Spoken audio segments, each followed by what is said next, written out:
Bu muxlislariga XL chiqib qoldi. O'zi bilasizlar, kamyob, noyob mashina.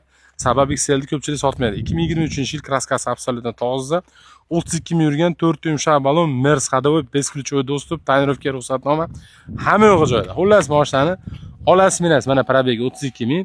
Ko'jalariga cho'tki holatda turibdi, elektropaket. Bular bilasizlar, XL'lar 7 ta skorli bo'ladi. Tortgani sari, bosgani sari, bosing aka, bosing deydi. Faqat oldiga intiladi.